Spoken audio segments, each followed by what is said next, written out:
Bonjour à tous, aujourd'hui nous allons nous intéresser à la posture, comment améliorer cette dernière et quelles sont les conséquences possibles d'une mauvaise posture. Alors quand on parle de posture, il faut examiner le corps sous deux angles. Le premier est au niveau du bassin. Votre bassin peut être soit trop en antéversion, ce qui provoquera une hyperlordose avec un bas du dos très cambré. La deuxième possibilité, c'est un bassin à l'inverse trop en rétroversion, ce qui va provoquer une kyphose lombaire et une perte des courbures naturelles au niveau lombaire. À cela, vous pouvez ajouter un bassin vrillé sur lui-même ou un bassin penché latéralement, mais ça fera l'objet d'une autre vidéo. Et donc ces déséquilibres vont provoquer différents symptômes qu'on verra juste après. L'autre niveau observé, c'est le haut de votre dos. Donc l'étage thoracique, vos épaules et votre nuque. Les déséquilibres principaux, et ce, peu importe votre posture, sont en général une courbure thoracique qui est trop marquée, avec des épaules qui vont partir vers l'avant, et une tête qui va naturellement partir elle aussi vers l'avant. Tous ces déséquilibres vont être accentués par la position assise, que nous gardons pour la plupart d'entre nous, des heures par jour. La posture parfaite existe-t-elle? Théoriquement, oui. Dans la pratique, personne n'a une posture parfaite à 100%. Le but étant justement de s'en approcher au maximum. Alors, une posture parfaite, qu'est-ce que c'est? C'est l'état d'équilibre musculaire et squelettique, n'occasionnant aucun stress sur aucun des sous-systèmes du système du mouvement. Plus concrètement, quand on regarde de face, on voit que les yeux, les épaules, les hanches, les genoux et les chevilles forment des lignes parallèles au sol. Et si on prend le corps de profil, on voit qu'une ligne droite peut être tracée, coupant le corps en deux parties égales. Cette ligne passe par les oreilles, le centre des épaules, le centre du bassin et juste à l'avant des chevilles, au niveau des malléoles externes. La première posture est la posture dans laquelle vous êtes trop cambré. C'est une posture qu'on retrouve principalement chez les sportifs et les pratiquants de musculation. Le souci principal dans cette posture vient du bassin. Donc le bassin, comme on l'a vu précédemment, est trop en antéversion, ce qui a donné une grosse courbure lombaire. Pour contrecarrer ça, l'étage thoracique va augmenter sa courbure, sa kyphose naturelle. Et pour équilibrer le tout, la tête va plonger vers l'avant, ce qui va donner une colonne avec un aspect de Z.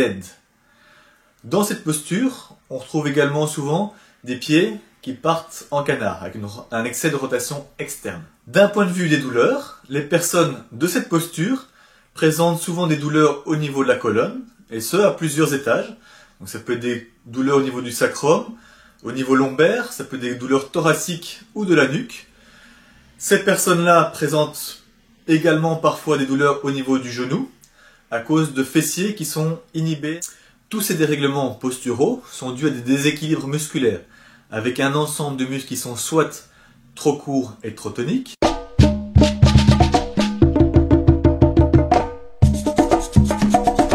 soit à l'inverse, des muscles trop longs, trop inhibés ou trop faibles.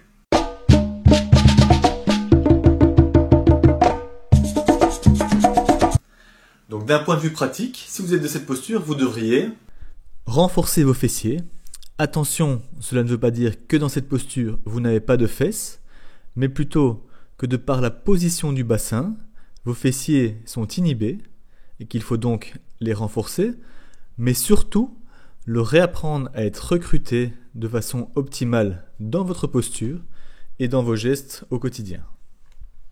Vous devez également renforcer les rotateurs internes de la hanche pour éviter d'éventuelles douleurs au niveau de la hanche et les pieds qui partent en canard. Dans ce deuxième exercice, il y a également une notion de gainage très intéressant et qui fait souvent défaut dans cette posture.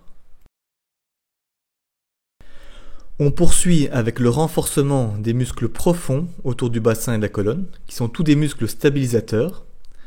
Donc vous allez contracter les fessiers, vous autograndir. De cette position, vous allez contracter le périnée, c'est-à-dire faire un stop pipi, aspirer le nombril et expirer. Lors de l'expiration, vous devez sentir une contraction et une sensation de chaleur au niveau du bas du ventre. Pour un travail de gainage complet, je vous mets le lien d'une autre vidéo ici en bas. On passe maintenant au rotateur externe de l'épaule. Dans cet exercice, veillez à garder le coude fixe le long du corps. Si vous avez un dos en V, c'est possible qu'il y ait un écart entre votre coude et votre dos.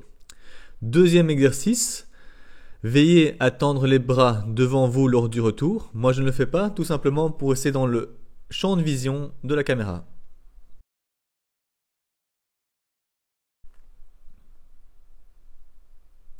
Si vous n'avez pas de matériel, vous pouvez vous allonger sur le côté et travailler avec une bouteille d'eau remplie par exemple. On termine le volet renforcement de cette posture par le haut du dos et l'arrière de l'épaule. Dans cet exercice, veillez à contracter les omoplates l'une contre l'autre et à initier le mouvement avec le dos et non avec les bras. Dans cette variante sans matériel, vous êtes allongé, abdominaux contractés pour plaquer le bas du dos au sol. De cette position, vous repoussez le sol avec vos triceps en contractant vos omoplates, c'est-à-dire en essayant de les coller l'une contre l'autre. Ce dernier exercice va cibler plus spécifiquement l'arrière de l'épaule.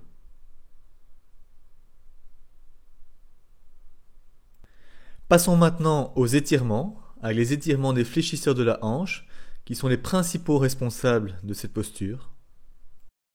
Veillez à bien contracter la fesse de la jambe arrière et à pousser le bassin vers l'avant. Dans cette variante, je rajoute l'étirement du grand dorsal qui a tendance à accentuer la courbure lombaire. On continue avec l'étirement des fessiers. Je vous suggère de maintenir la position pendant 30 secondes et de faire 2 séries. Le célèbre exercice d'étirement lombaire, l'exercice de la boule. On va enchaîner avec des mobilisations de la colonne afin de solliciter tous les petits muscles des vertèbres. Pour ce faire, j'enchaîne un dos creux avec un dos rond. Dans cet exercice, je vais me focaliser sur les tâches thoraciques avec des mouvements de mobilisation en rotation.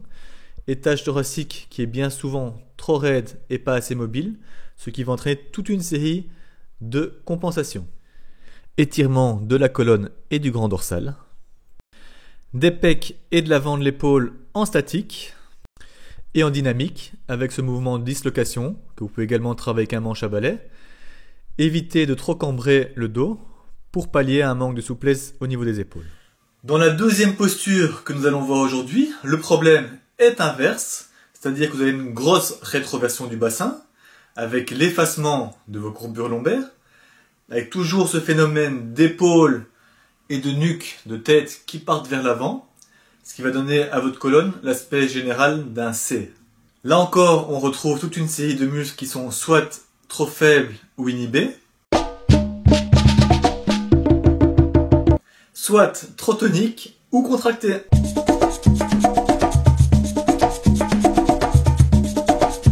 Au niveau des douleurs, vous allez retrouver principalement des lumbagos et des sciatiques, mais également des douleurs au niveau du haut du dos, au niveau de la nuque, des possibles tendinites au niveau des bras, des avant-bras ou des poignets, également des douleurs au niveau de la voûte plantaire, avec une possibilité d'avoir les pieds plats.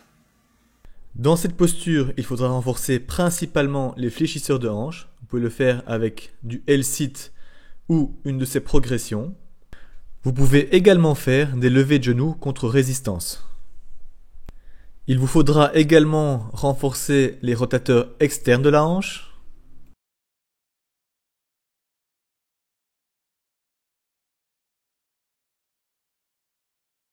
Faire du renforcement spécifique au niveau des lombaires. Et comme dans la première posture, il faudra renforcer les rotateurs externes de l'épaule, ainsi que l'arrière de l'épaule et les muscles du haut du dos. Au niveau des étirements, il faudra principalement étirer les adducteurs et les mollets. Sans oublier, comme pour la première posture, mobiliser la colonne.